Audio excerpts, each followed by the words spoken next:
Hello everyone. मैं मोहम्मद अंसार आप सभी का स्वागत करता हूं हमारे YouTube channel A to knowledge पर। तो जैसा कि आप सभी को पता लग ही गया होगा कि बिहार बोर्ड ने मॉडल पेपर को जारी कर दिया है।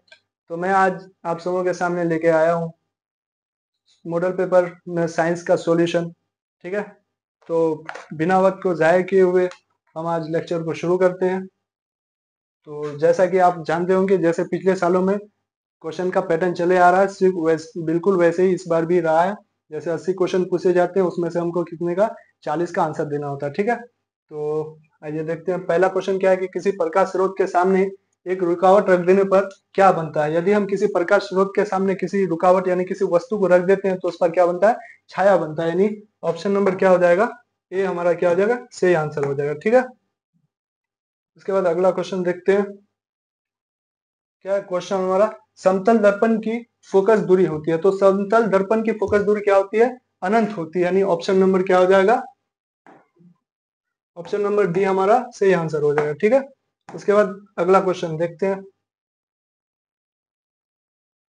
1 मीटर फोकस दूरी वाले उत्तल लेंस की क्षमता क्या होती है। तो 1 मीटर फोकस दूरी वाले उत्तल लेंस की क्षमता क्या होगी, क्योंकि उत्तल लेंस है तो प्लस में होगा।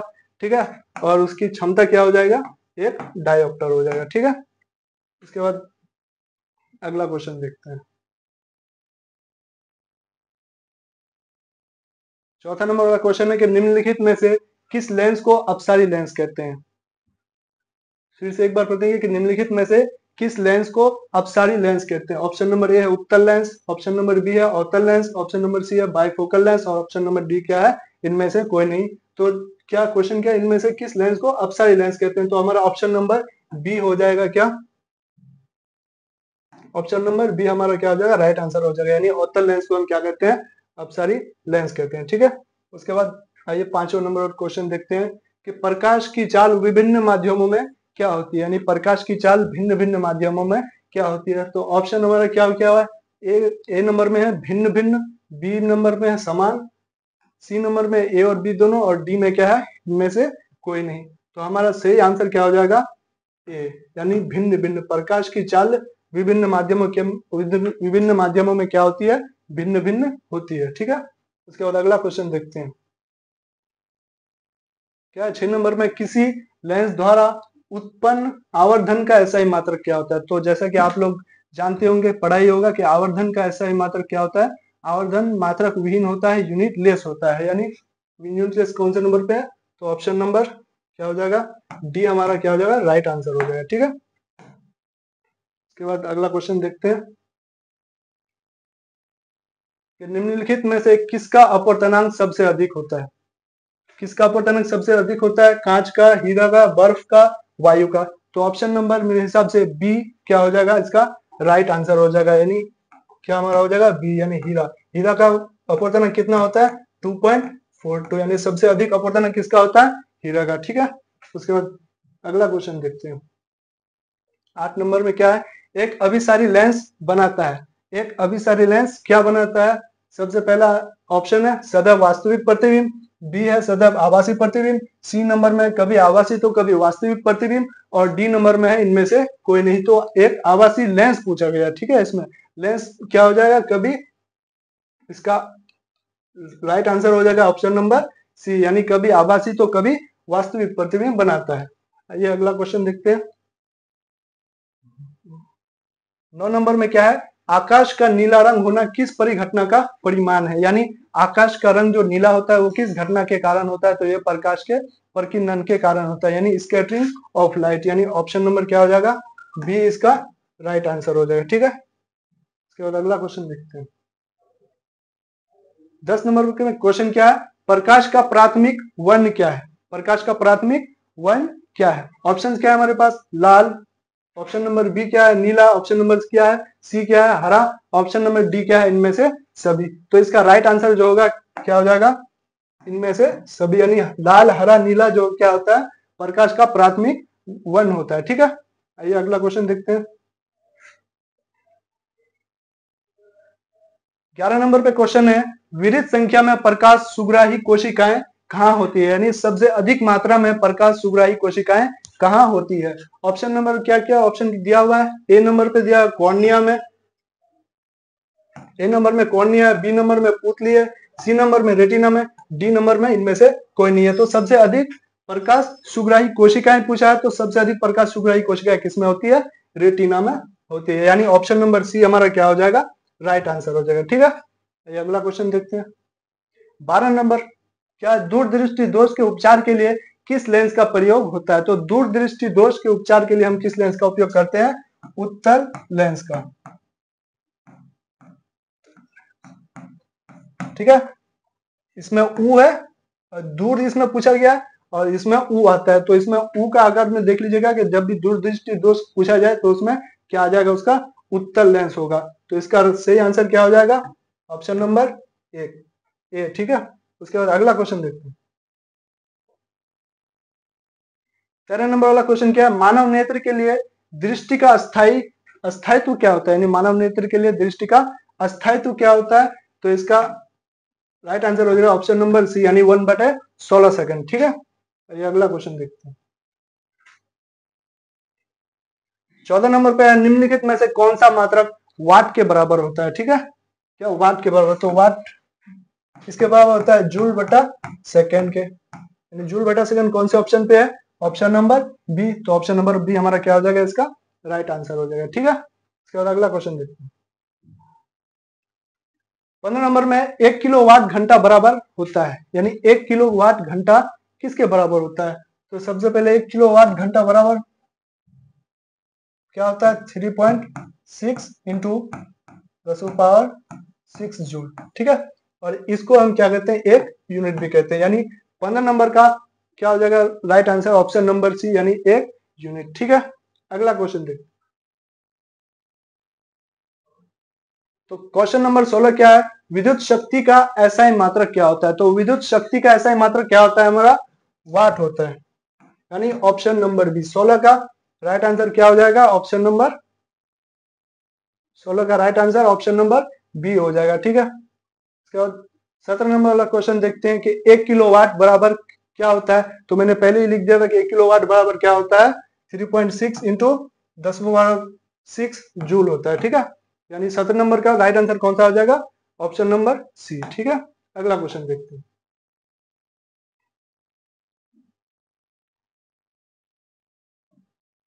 18 नंबर पे क्वेश्चन है कि दाएं हाथ के अंगूठे के नियम को किसने प्रतिपादित किया था? ठीक है, तो दाएं हाथ के अंगूठे का नियम किसने दिया था? तो दाएं हाथ के अंगूठे का नियम हमारा फ्लेमिंग ने दिया था, यानी फ्लेमिंग कौन से नंबर पे? ऑप्शन नंबर सी हमारा क्या हो जाएगा? राइट आंसर हो जाएगा, यानी दाएं हाथ के अंगूठे का नियम किसने दिया था? फ्लेमिंग ने दिया था। आइए अगला क्वेश्चन देखते हैं। अगला क्वेश्चन है 19 नंबर पे, विद्युत फ्यूज विद्युत धारा के किस सिद्धांत पर कार्य करता है? यानी विद्युत फ्यूज जो होता है विद्युत धारा के किस सिद्धांत पर कार्य करता है? तो ये विद्युत फ्यूज जो होता है हमारा विद्युत धारा के ऊष्मीय प्रभाव पर काम करता है, यानी कभी भी गर्म होने से क्या होता है? जो फ्यूज होता है हमारा जल भी जाता है, यानी ऑप्शन नंबर क्या हो जाएगा? ऑप्शन नंबर सी हमारा क्या हो जाएगा? राइट आंसर हो जाएगा। अगला क्वेश्चन, तो 20 नंबर पे 1 माइक्रो एम्पियर बराबर होता है। तो 1 माइक्रो एम्पियर जो होता है हमारा 10⁻⁻6 एम्पियर के बराबर होता है, यानी 10⁻6 एम्पियर का है? ऑप्शन नंबर डी हमारा क्या हो जाएगा? राइट आंसर हो जाएगा, यानी 1 माइक्रो एम्पियर कितने के बराबर होता है? 10⁻6 एम्पियर के। ठीक है, अगला क्वेश्चन देखते हैं। 21 नंबर पे कि प्रतिरोध का मान बढ़ाने के लिए प्रतिरोधकों को जोड़ना चाहिए। यदि हम किसी प्रतिरोधक का मान बढ़ाना चाहते हैं तो हम प्रतिरोधकों को किसमें जोड़ना चाहिए? श्रेणी क्रम में, पार्श्व क्रम में, ए तथा बी दोनों, और इनमें से कोई नहीं। तो इसका राइट आंसर हो जाएगा ऑप्शन नंबर ए, क्योंकि यदि हम मान लें कि 2 ओम वाले 2 प्रतिरोध लेते हैं, ये 2 ओम और 2 ओम, यदि हम इसे श्रेणी क्रम में जोड़ते हैं तो ये 2 + 2 कितना हो जाएगा? 4 हो जाएगा। यदि हम इन्हीं 2 ओम को 2 रेजिस्टर को लेते हैं किसमें? पार्श्व क्रम में, तो ये 1/2 + 1/2 यानी 2/2 कट के कितना हो जाएगा? 1 हो जाएगा। तो हमें क्या करना है? प्रतिरोध का मान बढ़ाने के लिए हमें प्रतिरोधों का क्या है? मान बढ़ाना है। तो प्रतिरोधों का मान बढ़ाने के लिए हमें प्रतिरोधों को किसमें जोड़ना पड़ेगा? श्रेणी क्रम में, यानी 21 नंबर का राइट आंसर कौन सा हो जाए? ऑप्शन नंबर ए। ठीक है, अगला क्वेश्चन देखते हैं। 22 नंबर पे है, इलेक्ट्रिक हीटर की कुंडली बनाने में किस पदार्थ का प्रयोग किया जाता है? तो आप लोग जानते ही होंगे कि इलेक्ट्रिक हीटर की कुंडली बनाने में किस पदार्थ का उपयोग किया जाता है? नाइक्रोम का किया जाता है। ठीक है, ऑप्शन नंबर सी हमारा क्या हो जाएगा? राइट आंसर हो जाएगा, यानी नाइक्रोम। ठीक है, अगला क्वेश्चन देखते हैं। 23 नंबर पे है, निम्नलिखित में से कौन ग्लोबल वार्मिंग के लिए उत्तरदायी, यानी कौन सी गैस इनमें से? ऑप्शन ए पे है अमोनिया, ऑप्शन बी पे है ऑक्सीजन, ऑप्शन सी पे है नाइट्रोजन, ऑप्शन डी पे क्या है? CO2 यानी कार्बन डाइऑक्साइड। तो ग्लोबल वार्मिंग के लिए सबसे उत्तरदायी कौन सी गैस होती है? हमारा ऑप्शन नंबर डी, यानी कार्बन डाइऑक्साइड। ठीक है, अगला क्वेश्चन देखते हैं।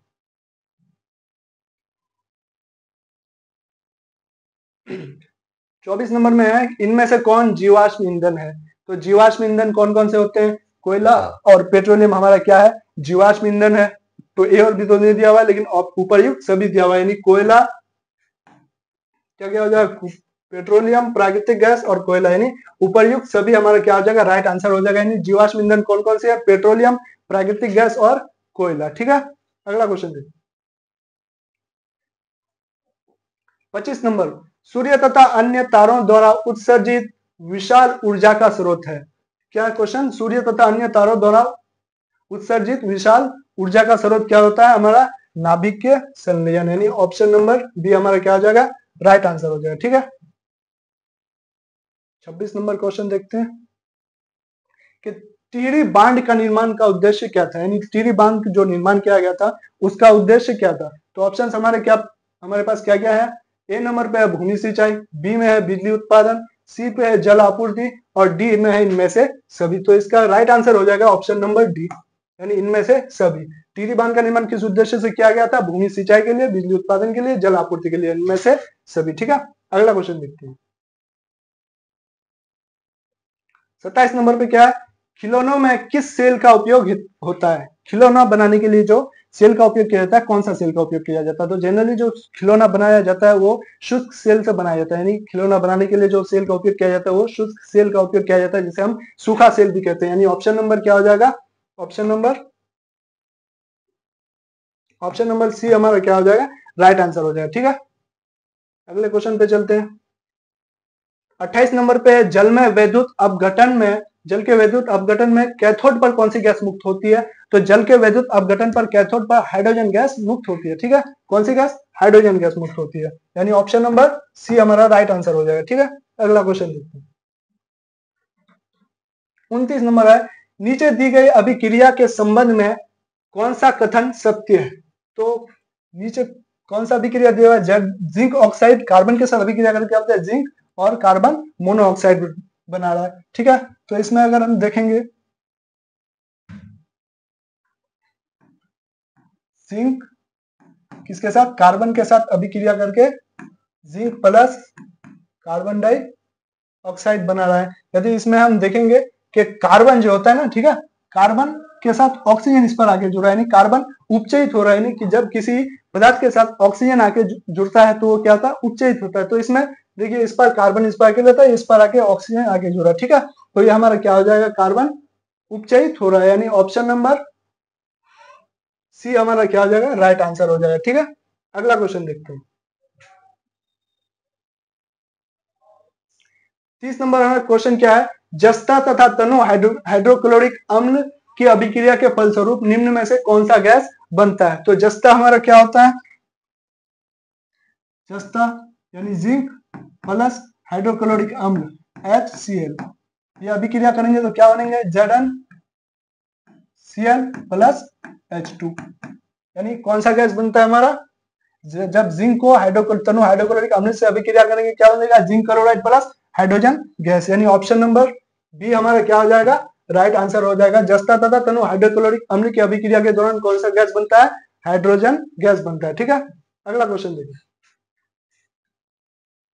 31 नंबर पे क्या है? निम्नलिखित में कौन गैस चूना जल को दूधिया कर देती है? ठीक है, कौन सी गैस होती है जो चूना गैस को दूधिया कर देती है? तो वो गैस होती है कार्बन डाइऑक्साइड, यानी ऑप्शन नंबर बी हमारा क्या हो जाएगा? राइट आंसर हो जाएगा। ठीक है, अगले क्वेश्चन पे चलिए। 32 नंबर में है, निम्नलिखित में से कौन बुझा हुआ चूना है? तो बुझा हुआ चूना हमारा क्या होता है? CaOH2 को हम क्या कहते हैं? बुझा हुआ चूना। ठीक है, कौन बुझा हुआ चूना हो जाएगा? सी नंबर, यानी CaOH2 हमारा कैल्शियम हाइड्रोक्साइड क्या हो जाएगा? हमारा बुझा हुआ चूना। और CaO जो हमारा क्या होता है? ये कली चूना होता है। कली चूना या बिना बुझा हुआ चूना, उसको जब पूछा जाएगा तो क्या हो जाएगा? Calcium oxide. और जब पूछा जाएगा कि बुझा हुआ चूना कौन सा है, तो उसका ऑप्शन नंबर सी हो जाएगा, यानी कैल्शियम हाइड्रोक्साइड, CaOH2। ठीक है, अगला क्वेश्चन देखिए। दंत मंजन पराय होता है, तो दंत मंजन जो होता है वो क्या होते हैं? क्षारीय होता है, यानी ऑप्शन नंबर क्या हो जाएगा? सी हमारा राइट आंसर हो जाएगा। अगला क्वेश्चन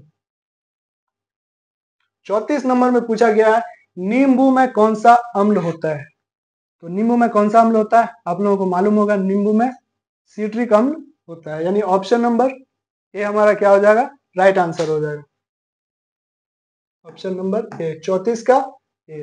अगला देखते हैं। 35 नंबर पे क्वेश्चन है, मिल्क ऑफ मैग्नीशिया का पीएच मान क्या होता है? तो मिल्क ऑफ मैग्नीशिया का पीएच मान क्या होता है? 10.5, यानी ऑप्शन नंबर क्या हो जाएगा हमारा? राइट। ऑप्शन नंबर डी हमारा क्या हो जाएगा? राइट आंसर हो जाएगा। ठीक है, अगला क्वेश्चन देखिए। 36 नंबर पे जस्ता का अयस्क है, जस्ता का अयस्क क्या होता है? Option number A bauxite, option number B sodium chloride, option number C cinnabar, option number D zinc blende. तो जस्ता का अयस्क कौन हो जाएगा हमारा? ऑप्शन नंबर डी, यानी जिंक ब्लेड क्या हो जाएगा? राइट आंसर हो जाएगा। ठीक है, अगले क्वेश्चन पे चलते हैं। 37 नंबर पे, धातु जो सिर्फ अमर राज में घुलता है वो है, वैसी धातु जो सिर्फ अमर राज में घुलता है वो कौन सी धातु होती है? हमारा सोना होता है। ठीक है, सोना कौन से नंबर पे? ऑप्शन नंबर सी हमारा क्या हो जाएगा? राइट आंसर हो जाएगा। धातु, वैसी धातु जो अमर राज में घुलती है वो कौन सी हो जाएगी? सोना। ठीक है, अगले क्वेश्चन पे चलते हैं। उसके बाद 38 नंबर पे क्वेश्चन देखिए, निम्नलिखित में से कौन आयनिक यौगिक नहीं है? ठीक है, हमें ये पता करना है। 4 ऑप्शन दिए हुए, ए नंबर पे CaCl2, बी नंबर पे CO2, सी नंबर पे दिया हुआ है KCl, और डी नंबर में दिया हुआ है HCl। इनमें से हमें पता करना है कि कौन आयनिक यौगिक नहीं है। तो सबसे पहले देखेंगे ए नंबर में, इसमें कैल्शियम धातु है, क्लोरीन अधातु है, इसमें धातु अधातु इसमें भी है, धातु अधातु इसमें भी है, धातु अधातु इसमें भी है, लेकिन ये हाइड्रोजन, इसमें धातु अधातु है सब। ठीक है, इसमें धातु अधातु नहीं है। ठीक है, तो ऑप्शन नंबर डी हमारा क्या हो जाएगा? राइट आंसर हो जाएगा, यानी ये आयनिक यौगिक नहीं है। ठीक है, अगला क्वेश्चन देखते हैं।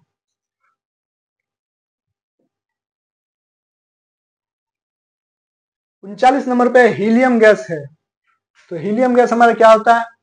सक्रिय कि अक्रिय? तो हीलियम गैस हमारा क्या होता है? अक्रिय गैस होता है। ठीक है, अक्रिय कौन से नंबर पे? ऑप्शन नंबर बी पे क्या है? अक्रिय। हीलियम कौन सा गैस होता है?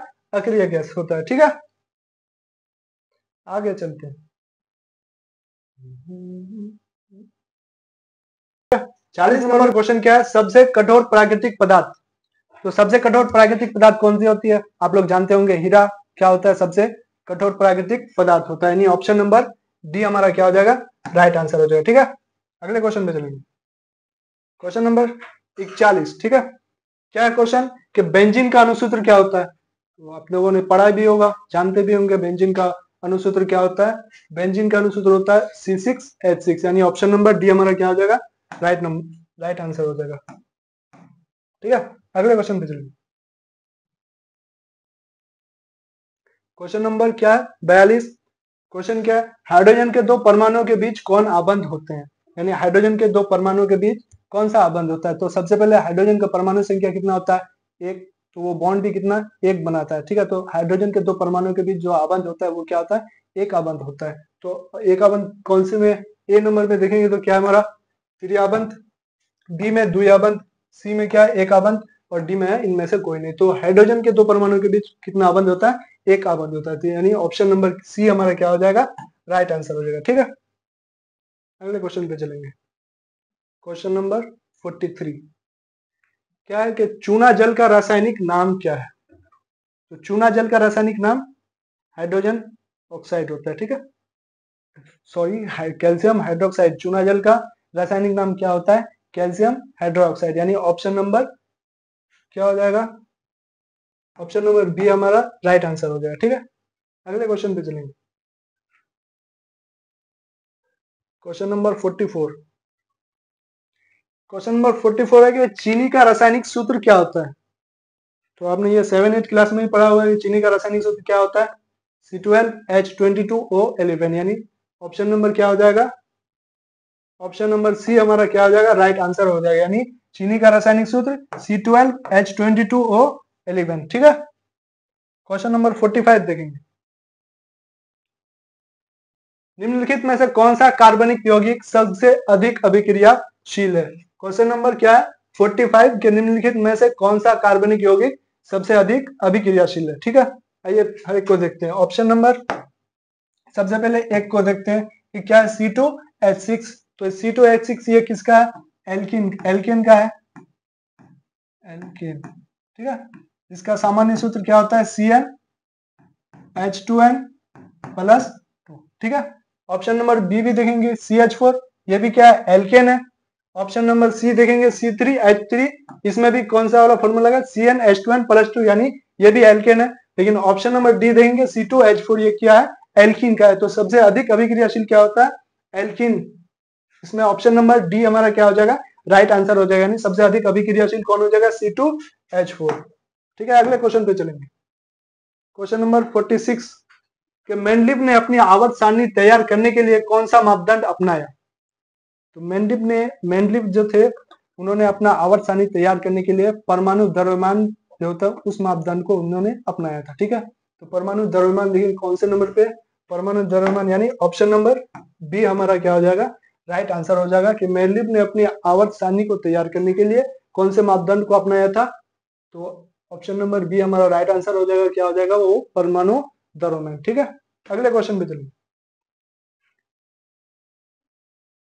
क्वेश्चन नंबर 47 में क्या है कि निम्नलिखित में से कौन क्षार धातु नहीं है? तो निम्नलिखित में से कौन क्षार धातु नहीं है? ऑप्शन नंबर ए में क्या दिया हुआ है हमारा? मैग्नीशियम। ऑप्शन नंबर बी में है सोडियम। ऑप्शन नंबर सी में क्या है? रुबिडियम। ऑप्शन नंबर डी में क्या है? लिथियम, ठीक है। तो क्षार धातु, सबसे पहले अगर हम क्षार धातु को देखेंगे तो क्षार धातु हमारा क्या होता है? लीना कर तब से पर्याप्त।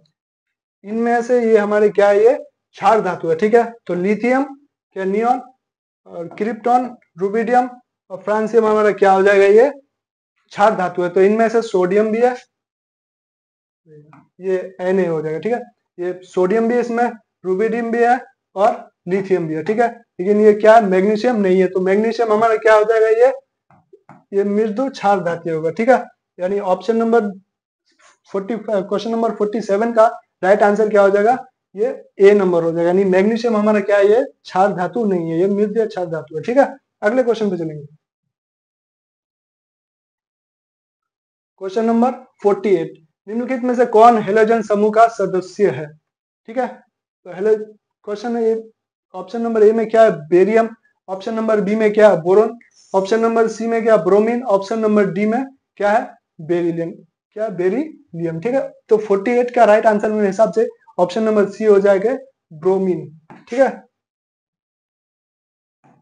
48 ब्रोमीन क्या है? एक हेलोजन फैमिली का एक सदस्य, ठीक है। तो क्वेश्चन नंबर 49 को देखेंगे।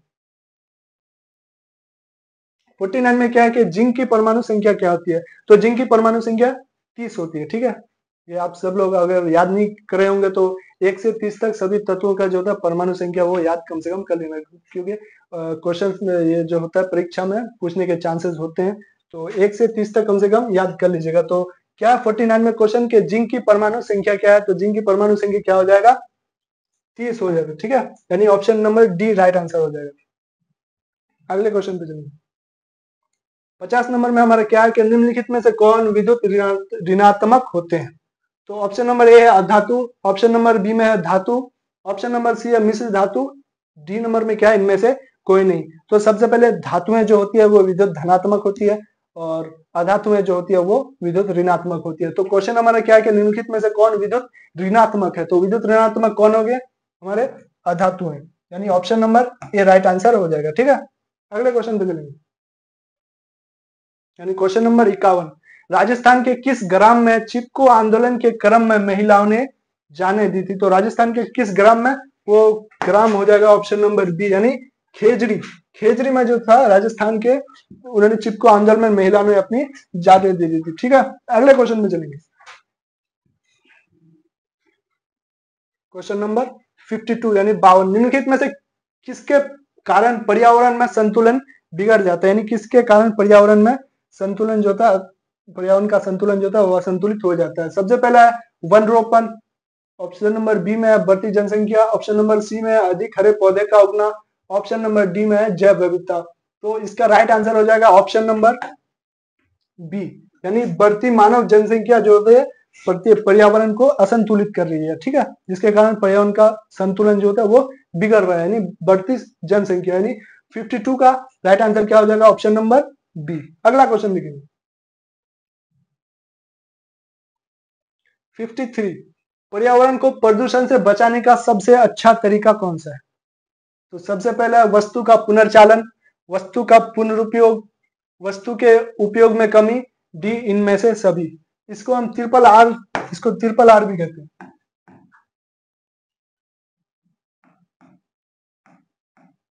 इसको ट्रिपल आर से भी जाना जाता है, वस्तु का पुनर्चालन, वस्तु का पुनरुपयोग और वस्तु के उपयोग में कमी, डी इनमें से सभी। तो क्या होता है? पर्यावरण को प्रदूषण से बचाने का उपाय इनमें से क्या हो जाएगा? सभी, यानी ऑप्शन नंबर डी इसका क्या हो जाएगा? राइट आंसर हो जाएगा। ठीक है, अगले क्वेश्चन पे चलेंगे,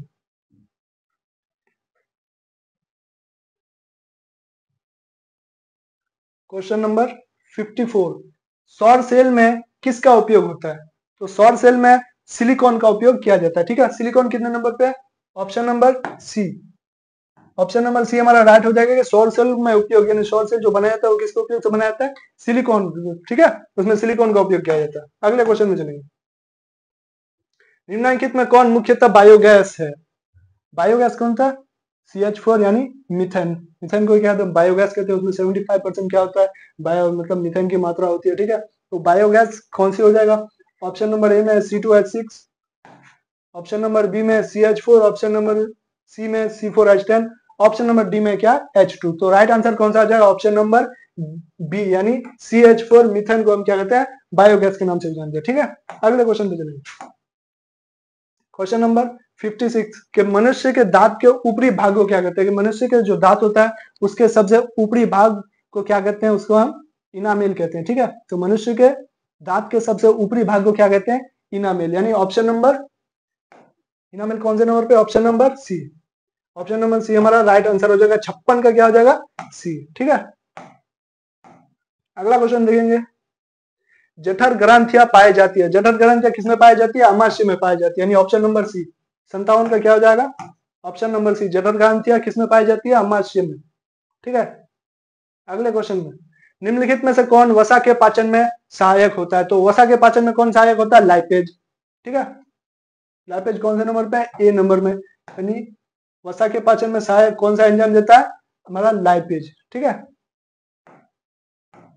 क्वेश्चन नंबर 59 देखते हैं, पित्त रस का रंग क्या होता है? तो पित्त रस का रंग हमारा जो होता है, ये नॉर्मली तो हरा ही होता है, लेकिन ये येलो टू ग्रीन भी होता है। ठीक है, येलो हरा भी कभी कभी होता है, लेकिन इसमें पीला दिया हुआ है, हरा दिया हुआ है, सफेद दिया हुआ है। तो ये इसको हम B, question option number B इसका सही आंसर होगा। ठीक है, नॉर्मली जो होता है उसका पित्त रस का रंग क्या होता है? हरा ही होता है। ठीक है, अगले क्वेश्चन में, पौधों में शोषण होता है, पौधों में शोषण होता है किसके द्वारा? ऑप्शन नंबर ए में तना में, ऑप्शन नंबर बी पत्तियों में, ऑप्शन नंबर सी क्या है? जड़ में, ऑप्शन नंबर डी हमारा क्या है? इनमें से सभी। तो पौधों में शोषण जो होता है वो किसमें होता है? तना द्वारा भी होता है, पत्तियों द्वारा भी होता है और जड़ द्वारा भी होता है, यानी ऑप्शन नंबर क्या हो जाएगा? डी इसका राइट आंसर हो जाएगा। ठीक है, अगले क्वेश्चन पे चलेंगे, क्वेश्चन नंबर 61। हरे पौधे रात्रि में किस गैस का निष्कासन करते हैं? तो आप लोगों ने बचपन से ही सुना होगा कि पौधे रात में क्या होते हैं? कार्बन डाइऑक्साइड का निष्कासन करते हैं। ठीक है, तो यानी ऑप्शन नंबर क्या हो जाएगा? ए हमारा राइट आंसर हो जाएगा। तो पौधे रात में कार्बन डाइऑक्साइड गैस को बाहर छोड़ते हैं। ठीक है, अगला क्वेश्चन, किण्वन के फलस्वरूप कितने एटीपी का निर्माण होता है? तो सबसे पहले जब किण्वन की प्रक्रिया होती है वो अवायवीय श्वसन के दौरान होती है, ठीक है। तो अवायवीय श्वसन में केवल 2 एटीपी का निर्माण होता है। तो ऑप्शन नंबर ए हमारा क्या हो जाएगा, इसमें राइट आंसर हो जाएगा। किण्वन के फलस्वरूप कितने एटीपी का निर्माण होता है? किण्वन की प्रक्रिया कब होती है? जब अवायवीय श्वसन होता है, और अवायवीय श्वसन में 2 एटीपी का निर्माण होता है, ठीक है। और जब वही ऑक्सीजन की प्रक्रिया होगी, वायवीय श्वसन होगी, उसमें 38 एटीपी का निर्माण होता है। तो 62 का हमारा राइट आंसर हो जाएगा ऑप्शन नंबर ए, यानी किण्वन की प्रक्रिया के फलस्वरूप कितने एटीपी का निर्माण होता है? 2 एटीपी का निर्माण होता है, ठीक है। अगले क्वेश्चन पे चलिए। क्वेश्चन नंबर 63, सामान्य डायस्टोलिक रक्त का दाब क्या होता है? तो सामान्य डायस्टोलिक रक्त का दाब क्या होता है? 80 mmHg, ठीक है। अगर सिस्टोलिक पूछता तो 120 mmHg होता है, लेकिन हमको यहाँ क्वेश्चन में क्या पूछता है कि डायस्टोलिक रक्त दाब क्या होता है? तो उसका राइट आंसर हो जाएगा ऑप्शन नंबर ए, यानी 80 mmHg सामान्य रक्त का डायस्टोलिक दाब होगा, ठीक है। यानी ऑप्शन नंबर ए 63 का ए। अगला क्वेश्चन, पौधों में वाष्पोत्सर्जन किस अंग में होता है? तो पौधों में वाष्पोत्सर्जन किस में होता है? तना में, पत्ती में, फूल में, इनमें से सभी। तो पौधों में जो होते हैं वाष्पोत्सर्जन की प्रक्रिया पत्तियों में होती है, ठीक है। किसमें? पत्तियों में, यानी ऑप्शन नंबर बी इसका राइट आंसर हो जाएगा। पौधों में वाष्पोत्सर्जन की प्रक्रिया किसमें होती है? पत्तियों में होती है। वैसे होता है तना में भी, हल्का फुल्का, लेकिन जो राइट आंसर होगा किसमें, ज्यादातर किसमें होता है? पत्तियों में होता है, यानी 64 का क्या हो जाएगा हमारा? बी हो जाएगा। अगले क्वेश्चन, क्वेश्चन नंबर 65, क्या अस्थि क्या है? यानी व्हाट इज बोन? बोन क्या होता है? बोन हमारा क्या होता है? एक प्रकार का उत्तक होता है, ठीक है। बोन हमारा क्या है? एक प्रकार का उत्तक होता है, ठीक है। अगला क्वेश्चन में चलेंगे।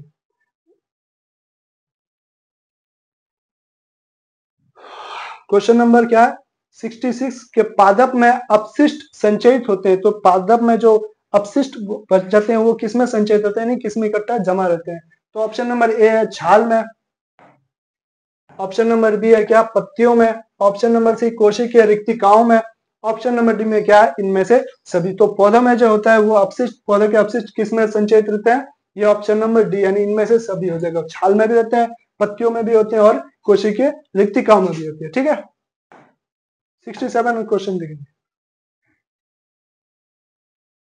67 में क्या है कि वृक्क के संरचनात्मक एवं क्रियात्मक इकाई को क्या कहते हैं? तो वृक्क के संरचनात्मक एवं क्रियात्मक इकाई को क्या कहते हैं? नेफ्रॉन कहते हैं, ठीक है। नेफ्रॉन कौन से नंबर पे है?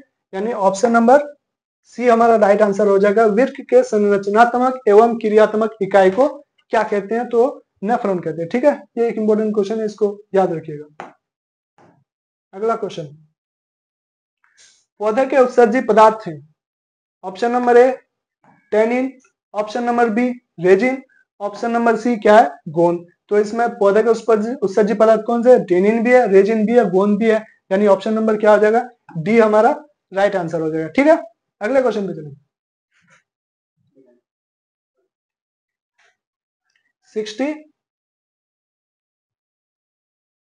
69 में देखेंगे कि स्मरण शक्ति का मुख्य केंद्र, यानी सेंटर ऑफ मेमोरी हम किसे कहते हैं? स्मरण शक्ति का मुख्य केंद्र जो होता है वो हमारा सेरिब्रम होता है। जो हमारा सेरिब्रम हमारा क्या होता है? सेंटर ऑफ मेमोरी, यानी स्मरण शक्ति का मुख्य केंद्र क्या होता है? हमारा सेरिब्रम, यानी ऑप्शन नंबर क्या हो जाएगा? डी हमारा राइट आंसर हो जाएगा, ठीक है। ऑप्शन नंबर डी, यानी सेंटर ऑफ मेमोरी क्या होता है? हमारा सेरिब्रम होता है, और ये किसमें होता है? अग्र मस्तिष्क में होता है,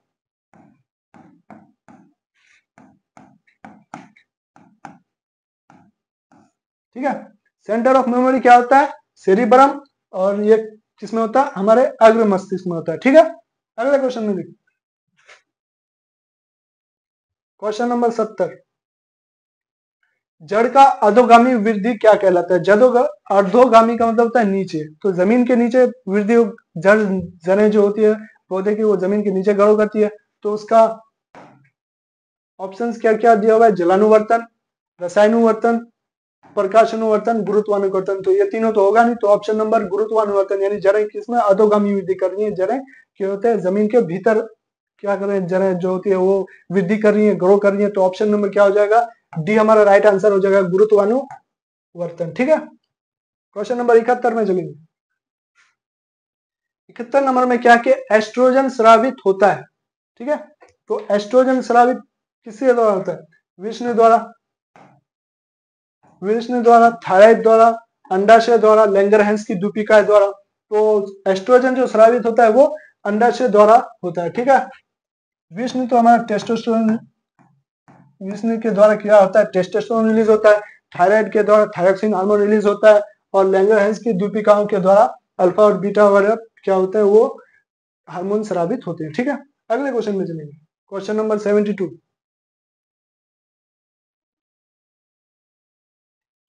स्वपरागन निम्न में किन पौधों में होता है? तो स्वपरागन यानी सेल्फ पोलिनेशन कौन से पौधों में होता है? वो द्विलिंगी पौधों में होता है, यानी बाइसेक्सुअल पौधों में क्या होता है? सेल्फ पोलिनेशन की प्रक्रिया होती है। यानी स्वपरागन निम्न में से किस में होती है? तो ऑप्शन नंबर बी हमारा राइट आंसर हो जाएगा। यानी उभयलिंगी पौधों में क्या होता है? हमारा बाइसेक्सुअल की प्रक्रिया किस में होती है?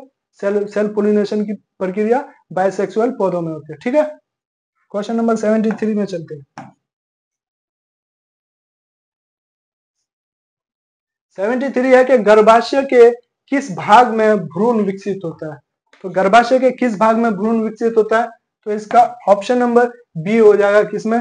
फंडस में, ठीक है। फंडस में क्या होता है? गर्भाशय में, फंडस मतलब गर्भाशय में किसमें होता है? भ्रूण का विकास किसमें होता है? फंडस में, ठीक है। यानी ऑप्शन नंबर 73 का क्या राइट हो जाएगा? हमारा बी हो जाएगा, ठीक है। क्वेश्चन नंबर 74 पे चलेंगे। निम्नलिखित में कौन सा भाग केवल पुरुष जननांग में पाया जाता है? ऑप्शन नंबर में है लोबिया माइनोरा, ऑप्शन नंबर में बी में है परिपक्व पुटक, ऑप्शन नंबर सी में है फेलोपियन नलिका, ऑप्शन नंबर डी में क्या है? शुक्रवाहिका। तो किसमें पूछा गया? कौन सा अंग किसमें पाया जाता है? पुरुष जननांग में पाया जाता है। तो ऑप्शन नंबर डी हमारा राइट आंसर हो जाएगा। यानी शुक्रवाहिका किसमें पाया जाता है? पुरुष जननांग में पाया जाता है, ठीक है। आगे की ओर बढ़ते हैं। क्वेश्चन नंबर 75 देखेंगे, क्या आनुवांशिकता का पिता किसे कहा जाता है? तो आनुवांशिकता का पिता किसे कहा जाता है? Gregor John Mendel. Gregor John Mendel को क्या कहा जाता है? आनुवांशिकता का पिता कहा जाता है। यानी ऑप्शन नंबर बी हमारा क्या हो जाएगा? राइट आंसर हो जाएगा। आनुवांशिकता का पिता किसे कहा जाता है? ग्रेगर जॉन मेंडल को, ठीक है। आगे की ओर चलते हैं। क्वेश्चन नंबर 76, मेंडल किस देश में ईसाइयों के एक मठ के पादरी थे? तो किस देश में थे? ऑस्ट्रिया। यानी ऑप्शन नंबर बी हमारा क्या हो जाएगा? राइट आंसर हो जाएगा। यानी मेंडल किस देश में ईसाइयों के एक मठ के पादरी थे? वो ऑस्ट्रिया के थे, ठीक है। तो 76 का क्या राइट आंसर हो जाएगा? बी हो जाएगा। अगले क्वेश्चन में चलेंगे, 77, इनमें कौन वर्गीकरण के सबसे ऊपरी पायदान पर अवस्थित है? तो वर्गीकरण के सबसे ऊपरी पायदान पर हमारा जगत होता है। यानी option number D right answer हो जाएगा, ठीक है। आगे चलेंगे।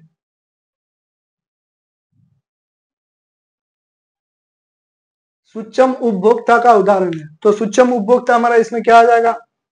जीवाणु और कवक। जीवाणु और कवक इसमें क्या है? सूक्ष्म उपभोक्ता। यानी ऑप्शन नंबर डी हमारा राइट आंसर हो जाएगा। तो 78 में क्वेश्चन पूछा गया सूक्ष्म उपभोक्ता कौन कौन है?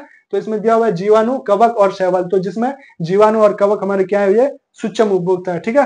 यानी डी नंबर इसका राइट आंसर हो जाएगा, ए और बी दोनों, ठीक है। अगले क्वेश्चन में चलेंगे, क्वेश्चन नंबर 79, मांसाहारी जीवों को क्या कहा जाता है? तो मांसाहारी जीव जो होते हैं वो क्या होते हैं? सेकेंडरी कंज्यूमर होते हैं, यानी द्वितीय उपभोक्ता होते हैं, ठीक है।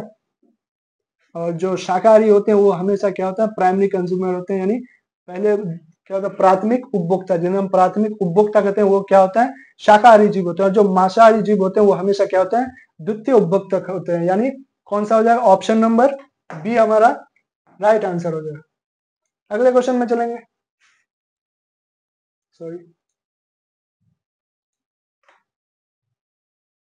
तो लास्ट क्वेश्चन क्या है? खाद्य श्रृंखला के प्रत्येक पोषी स्तर पर कुल ऊर्जा का कितना प्रतिशत अगले पोषी स्तर को स्थानांतरित होता है?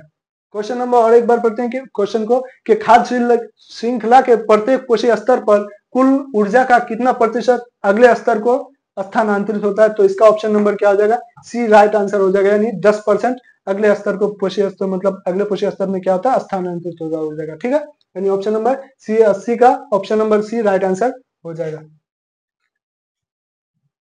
चलिए ठीक है, वीडियो को आज यहीं तक खत्म करते हैं।